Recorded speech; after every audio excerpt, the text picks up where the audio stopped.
Om Swastiastu, Om Awigenamastu Namasidam, Om Anumerah Ketawiyantu Wiswantah. Semoga pikiran yang baik datang dari segala penjuru arah.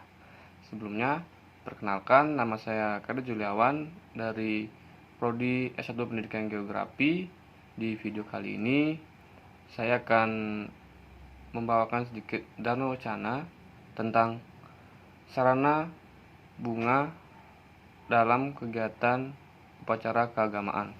Baik, teman-teman semuanya, sebelum masuk ke inti dharma wacananya, saya sedikit menjelaskan bagaimana pola kehidupan masyarakat di era globalisasi ini. Kebanyakan masyarakat di era globalisasi cenderung lebih memilih gaya hidup yang serba mewah, yang dimana sedikit tidaknya ini dipengaruhi maupun diakibatkan oleh perkembangan zaman dan perkembangan teknologi yang semakin maju. Kebanyakan masyarakat rela menghabiskan waktu untuk bekerja agar dapat memenuhi kebutuhan hidupnya, seperti kebutuhan primer, sekunder, maupun tersier. Kebutuhan yang sesungguhnya masih bisa ditunda menjadi semakin didahulukan karena kebanyakan orang masih belum merasa puas dengan apa yang dimilikinya sekarang. Melihat hal tersebut, mungkin kita mengetahui bahwa kesadaran masyarakat untuk melaksanakan kewajibannya sebagai umat beragama sudah mulai menurun. Mungkin bekerja merupakan adalah suatu hal yang wajib dalam kehidupan. Namun, alangkah baiknya jika waktu bekerja dan waktu sembahyang itu bisa diseimbangkan. Karena dalam melakukan persembahyangan, seseorang dapat merasa lebih tenang dalam melaksanakan segala aktivitas kesehariannya yang seringkali menimbulkan kejenuhan dan membuat pikiran menjadi sumpek ataupun stres. Teman-teman semuanya, mengapa umat Hindu di Indonesia hampir seluruhnya menggunakan sarana bunga di dalam kegiatan upacara keagamaan, baik secara nista-niste sampai utamaning utama pasti selalu menggunakan sarana bunga. Di sini saya akan menyampaikan sedikit tentang arti dan fungsi bunga dalam kegiatan keagamaan. Bunga memiliki dua fungsi yang penting dalam suatu upacara keagamaan, yaitu yang pertama sebagai fungsi simbol dari Tuhan atau Siwa dan sebagai sarana persembahan. Bunga sebagai simbol biasanya diletakkan pada puncak cakupan kedua belah telapak tangan pada saat melakukan persembahyangan dan juga disumbangkan di telinga ketika persembahyangan atau muspe yang keempat. Sedangkan bunga sebagai sarana persembahan, maka bunga itu digunakan untuk mengisi upakara atau sesajen yang akan dipersembahkan kepada Tuhan atau para leluhur seperti pada canang, kuangen, dan lain sebagainya. Hampir semua upakara maupun banten mengandung atau berisikan bunga, baik itu persembahan dari yang sederhana atau tingkat niste sampai yang tingkat utama dalam melaksanakan pancayatnya. Adapun arti bunga dalam lontaryatnya prakerti, yaitu sekare pinako katulusan pikayunan suci, yang dimana memiliki arti bunga itu sebagai lambang ketulus ikhlasan pikiran yang suci. Adapun bunyi dari Bhagavad Gita bab 9 sloka 26, Patram puspam palam toyam yume bhaktya pracayati tat aham bhaktyam partam asnami prayatatmana, yang dimana memiliki arti siapapun yang dengan kesungguhan mempersembahkan kepadaku daun, bunga, buah-buahan atau air, persembahan yang didasari oleh cinta dan keluar dari dalam lubuk hati yang suci, akan aku terima. Dari penjelasan Sri Krishna sebagai awatara Wisnu mengenai unsur-unsur pokok dari persembahyangan yang kemudian berkembang menjadi bentuk upakara, landasan utama yang mendasar dalam melaksanakan upacara dan persembahyangan yaitu cinta, kasih, dan rasa tulus ikhlas tanpa pamrih meskipun itu dalam bentuk yang sangat sederhana. Membuat suatu upacara yang megah maupun besar itu akan baik sekali. Namun, itu harus berlandaskan ilmu pengetahuan atau tatwa agama serta harus memiliki unsur tulus ikhlas dan cinta kasih sehingga dapat memunculkan kesucian. Jadi, sebagai landasan utama dalam mengaturkan persembahan adalah ketulusan atau kesucian hati yang disertai dengan cinta kasih walaupun persembahyangan sederhana itu dengan sekuntum bunga. Apabila dilandasi dengan cinta kasih yang menyertainya, maka persembahyangan yang demikianlah yang diterima oleh ide Sang Hyang Widi-Wasa. Namun sebaliknya, jika suatu persembahan yang banyak maupun mewah serta semarak jika tidak dilandasi dengan ketulusan hati, dan ketulusan itu akan sangat percuma karena tidak akan ada pahala yang baik bagi mereka yang mempersembahkan dengan rasa pamrih. Teman-teman sekalian, perlu diketahui bahwa bunga yang baik yang digunakan untuk persembahyangan maupun sarana kegiatan upacara keagamaan itu harus sesuai dengan sastra Hindu serta memiliki nilai kesucian, yang dimana bunga harus dipilih yang baik digunakan sebagai persembahan atau sarana pemujaan maupun dipakai sebagai sarana upacara lainnya.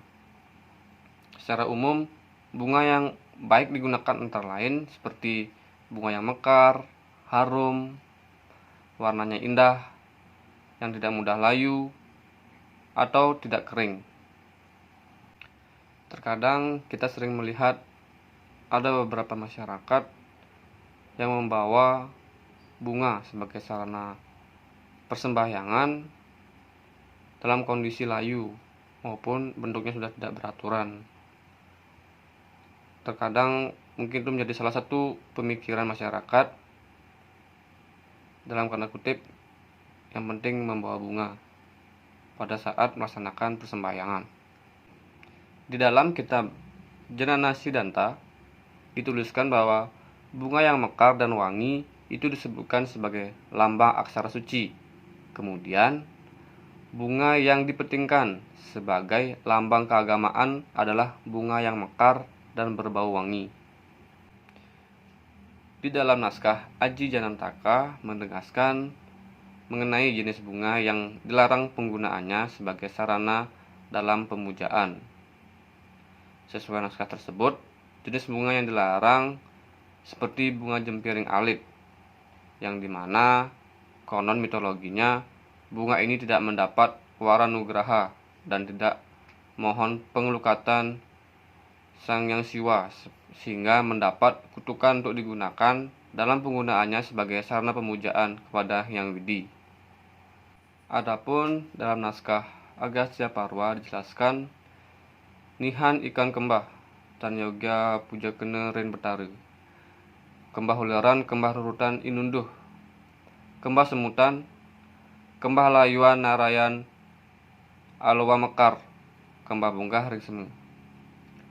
Nahan taluir ning kemban tan yoga puja kena denike san satwike kemban utama ta puja ke iremaran sapale rupunire. Apan megawe ye janma lawan rupa ikan tuhagana muja naranya, yang dimana memiliki arti inilah bunga yang tidak dapat untuk dipersembahkan kepada Betara.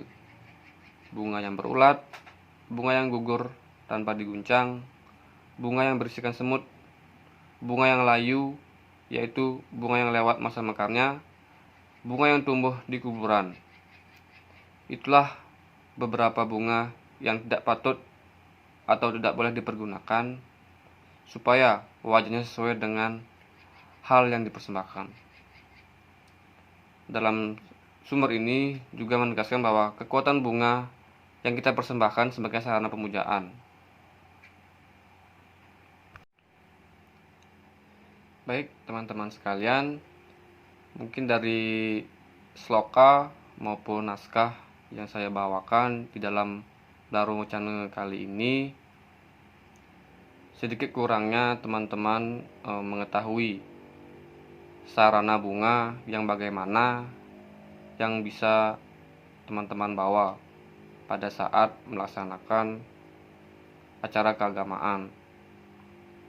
Jadi teman-teman juga mengetahui bahwasanya ada beberapa bunga yang tidak diperbolehkan dibawa maupun dipakai pada saat acara keagamaan, seperti bunga yang layu, bunga yang bersih semut, maupun bunga yang gugur yang telah jatuh di tanah. Itu tidak diperbolehkan. Alangkah baiknya teman-teman memakai bunga yang segar, wangi, itu sangat baik dan sangat dianjurkan seperti itu. Jadi kali ini saya akan menyimpulkan Dharma Wacana yang saya bawakan kali ini, yang dimana teman-teman maupun masyarakat pasti akan sibuk dengan waktunya sendiri di era globalisasi ini, yang dimana pada saat ini kemajuan teknologi sangat mempengaruhi, sehingga teman-teman maupun masyarakat lupa akan kewajibannya sebagai umat beragama. Jadi sesibuk apapun, luangkanlah waktu untuk sembahyang, yang dimana itu merupakan rasa syukur, sujud bakti kepada Tuhan maupun Ida Sang Hyang Widi Wasa, yang dimana dengan cara itulah kita dapat menikmati, mensyukuri segala rahmat yang diberikan oleh Ida Sang Hyang Widi Wasa tanpa mengesampingkan kegiatan tersebut. Alangkah baiknya segala kegiatan maupun sepadat kegiatannya selingilah dengan cara sembahyang. Dengan cara seperti itu, Ida Sang Hyang Widi Wasa atau Tuhan Yang Maha Esa nantinya akan memberikan jalan sesulit apapun, pasti akan diberikan kemudahan maupun solusinya nanti. Jadi demikianlah Dharma Wacana tentang sarana bunga dalam kegiatan upacara keagamaan yang saya bawakan kali ini. Mohon maaf jika ada salah kata, karena masih banyak kesalahan maupun kekurangan materi yang saya bawakan dalam Dharma Wacana kali ini. Mungkin sekian yang dapat saya sampaikan, dan saya tutup dengan mantra Paramasanti. Om Santi Santi Santi Om.